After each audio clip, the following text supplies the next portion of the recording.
Je ne cherche pas à être connu. Je pense qu'il y a un sweet spot à partir duquel être très connu, que ce soit pour le statut que tu obtiens, les bénéfices que tu vas en tirer, à quel point c'est cool en général, à quel point c'est utile en tant qu'asset, mais je pense avoir largement atteint et dépassé ce sweet spot. Être plus connu dans mon cas ne serait que plus handicapant. Je pense que n'être pas connu du tout est un inconvénient, je pense que l'être trop est aussi un inconvénient. Mon but aujourd'hui quand je crée mes vidéos, quand je fais n'importe quoi, en fait c'est tout simplement d'attirer des particuliers, des entreprises qui veulent lancer leur chaîne YouTube, continuer à asseoir ma crédibilité dans ce milieu pour maximiser les ventes sur mon accompagnement et mon application, mais c'est tout. Aujourd'hui je ne cherche pas à être connu, vous vous en doutez, c'est un peu lié, mais un peu, pas tant que ça. Parce qu'aujourd'hui je vous le dis, et car je les connais très bien, les youtubeurs sont pauvres. Le business model du youtubeur c'est de produire le plus de contenu possible pour maximiser son AdSense, de temps en temps, une fois par mois, choper une OP à 2, 3, 4, 5 000 euros. Globalement, quand t'es un peu pro, donc tu fais plusieurs centaines de milliers de vues, mais que t'as aussi des monteurs, des rédacteurs, des media makers, on peut imaginer que chaque vidéo que tu produis te coûte ce qu'elle t'a rapporté en fait. Et t'es rentable sur ton OP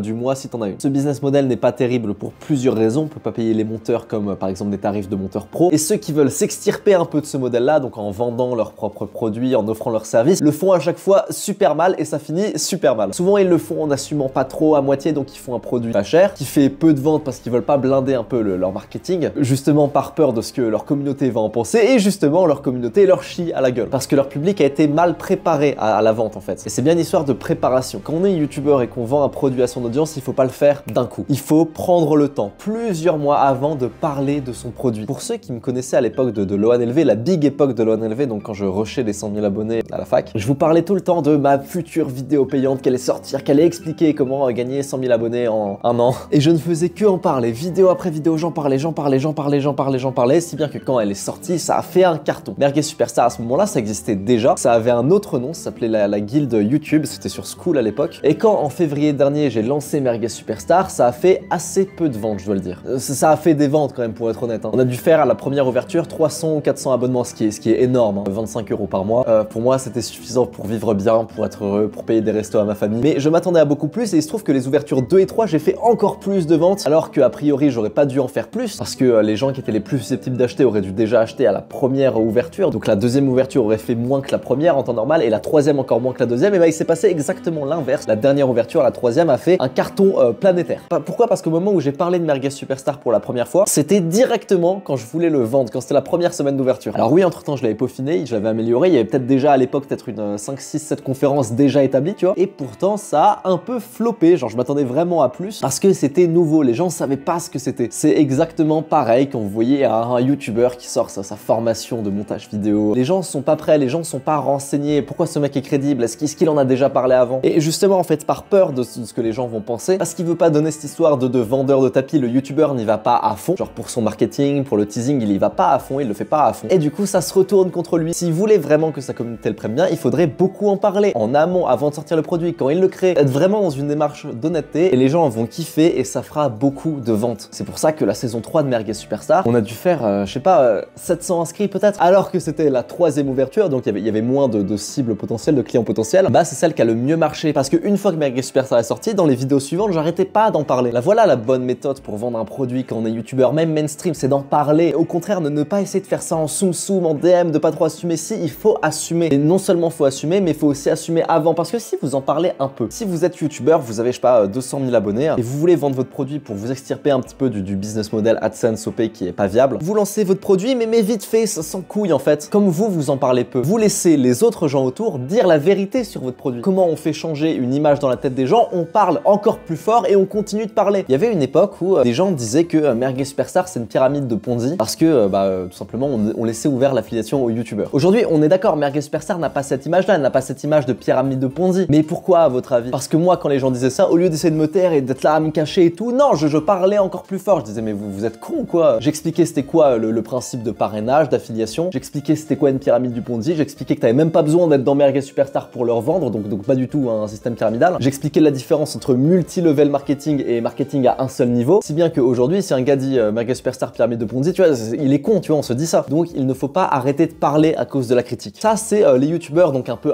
cuck c'est amical, hein, voilà, on s'entend, hein, je comprends un petit peu cette peur de décevoir son audience, mais il y a une bonne manière de le faire. Donc voilà, d'un côté les cucks qui osent pas trop vendre, qui font pas de thunes, et de l'autre il y a genre les businessmen absolus qui font aussi n'importe quoi, si vous voulez mon avis. Donc des gens qui vendent des trucs pas terribles, beaucoup trop chers, et qui eux ne sont pas du tout dans cette logique de je veux être connu pour devenir riche. Eux, ils sont vraiment en mode, ouais, de toute façon, être connu, être mainstream, ça sert à rien. Moi, je veux des gens qui achètent mes produits. Donc ça, c'est beaucoup des youtubeurs un peu coach, formateurs en ligne. Ça vous parle peut-être pas, en tout cas, moi, dans ma niche, je les connais, je sais qui c'est, voilà. Et ils sont vraiment dans cette mentale de être connu, être mainstream, ça sert à rien parce que l'audience n'est pas qualifiée. Donc ils ne vont pas acheter, donc je ne vais pas être riche. Je pense que c'est faux. Comme je vous l'ai dit, je pense qu'il y a un sweet spot à partir duquel être très connu, c'est très bien. Je pense que plus t'es connu, plus tu fais d'argent quand tu vends quelque chose, dans tous les cas. Hein. Même si ta core audience, elle achète ce que tu vends à 50%, mais si les autres gens plus mainstream, c'est ne serait-ce qu'1% des gens qui achètent, bah mieux vaut toujours quand même être connu. Hein.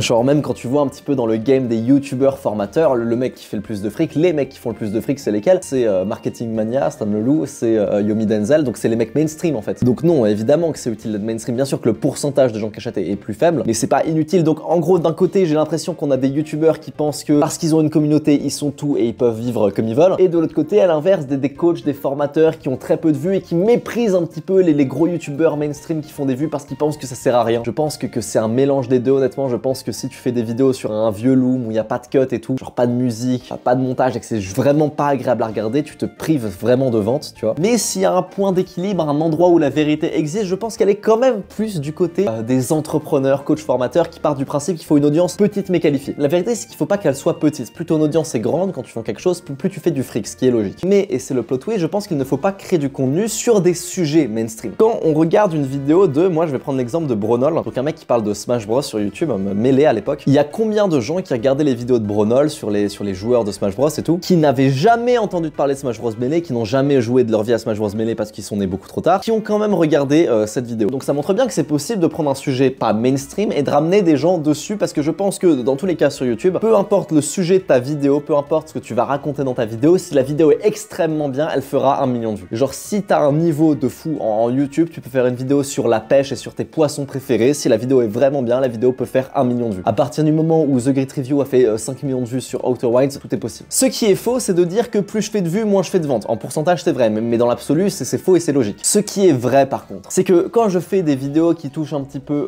au lifestyle, où je parle de mon chien, où je parle peut-être d'amour, de relations amoureuses, où je parle de ma vie de manière générale ou de sport, il est vrai que ça fait moins de ventes que quand je fais des vidéos où je parle de YouTube, d'entrepreneuriat. Donc la vérité, c'est qu'il faut pas une petite audience très qualifiée, c'est qu'il faut une audience très qualifiée, mais pas forcément petite. Et c'est là le plot twist. Les shorts par exemple, on va beaucoup dire non mais les shorts ça sert à rien parce que ça ramène des gens pas qualifiés. Faux. Déjà ça ne coûte rien. C'est pas parce que tu fais des shorts que tu vas baiser ta chaîne ou baiser ton audience. Imagine tu fais 100 000 vues pour 100 000 abonnés et qu'ensuite tu rajoutes 100 000 abonnés de shorts, même s'il y a aucun viewer des shorts qui revient vers tes vidéos longues, tu fais juste 100 000 vues pour 200 000 abonnés, ce qui ne change rien. Et c'est même mieux parce que les shorts te font rester dans la tête des gens. Les shorts, faut pas les voir comme quelque chose qui va te rapporter du AdSense, quelque chose qui va même convertir l'audience sur tes vidéos longues si c'est possible, hein, mais c'est assez peu. Il faut juste voir les shorts comme un canal d'acquisition de plus, une manière de rester un peu plus dans la tête des gens. C'est juste ça les shorts, pas plus. Oui, bien sûr, ne faire que des shorts, non. De la même manière, parler de sa vie, faire des stories Insta où il n'y a pas forcément que de la valeur, où tu parles que pas forcément qu'à ton audience qualifiée. Oui, bien sûr, ne faire que ça, non. Je pense qu'il y a un sweet spot à trouver, un équilibre entre le contenu pour les gens qui te suivent de manière très qualifiée où tu as un produit à vendre. Moi, par exemple, si je veux parler, typiquement cette vidéo, je parle de créer un produit quand on est youtubeur, donc c'est littéralement le thème de mon accompagnement. Donc pour les gens qui veulent se lancer sur YouTube ou pour les youtubeurs déjà établis qui veulent lancer un produit et qui veulent que je les accompagne, le lien dans la description, voilà. Ça, c'est une vidéo spécialement pour ça en fait. C'est genre, c'est assez qualifié, les gens qui vont regarder cette vidéo et ils sont assez qualifiés. Mais si aujourd'hui, il y a quand même pas mal de gens qui vont regarder cette vidéo, plusieurs milliers,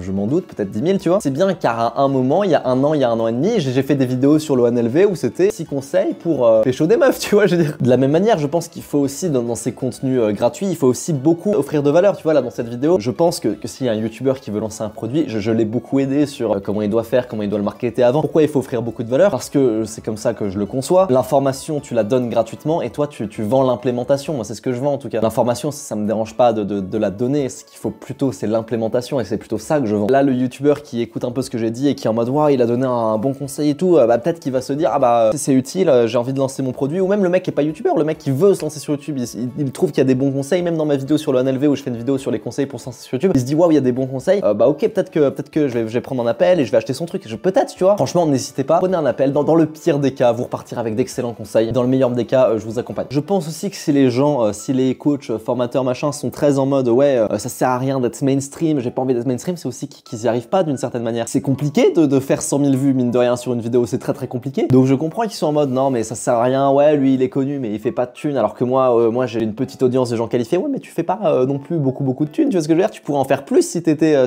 très connu. Dans le game de vendre ses propres produits, ses formations, ses coachings et tout, il y a une saturation d'un certain type de contenu, par exemple sur les relations hommes-femmes, par exemple sur la santé, il y a une saturation de ce type de contenu. Donc évidemment que les mecs se disent je veux une petite audience de gens qualifiés. Tu ne pourras avoir que ça, tu pourras pas toucher le mainstream avec tes vidéos. Ce qui est dur, c'est de vendre un produit, parler de ton produit tout en étant mainstream. Ça, c'est moins facile, c'est un équilibre, ça demande d'être très bon sur YouTube, mais d'être très bon en vente aussi. Il faut trouver des manières originales de se démarquer, de faire les choses bien. Par exemple, je sais que ma prochaine vidéo sur le 1LV, et je vous invite à la regarder, je vous en supplie, si cette vidéo bide, déjà je vais me faire vanner par tous mes gars superstars, mais en plus, j'aurais foutu des milliers d'euros dans cette vidéo pour une vidéo qui bide, je serais trop le seum. Mais regardez-la. La vidéo parle de comment j'ai créé une boîte de prod, comment ça marche une boîte de prod, et à la fin, je fais une pub pour ma boîte de prod pour les youtubeurs qui veulent la rejoindre. Je sais que cette vidéo va marcher, enfin j'espère, elle saoule. Bref, c'était tout pour cette vidéo, je vous remercie de m'avoir écouté. Comme je vous l'ai dit, il y a un appel gratuit dans la description, c'est pour les gens qui veulent se lancer sur YouTube, les youtubeurs qui veulent se faire accompagner pour se développer, et les youtubeurs déjà établis qui veulent vendre un produit. Le lien est en description, prenez-le, au pire, vous repartirez avec des bons conseils, au mieux je vous accompagne. Je vous fais des bisous.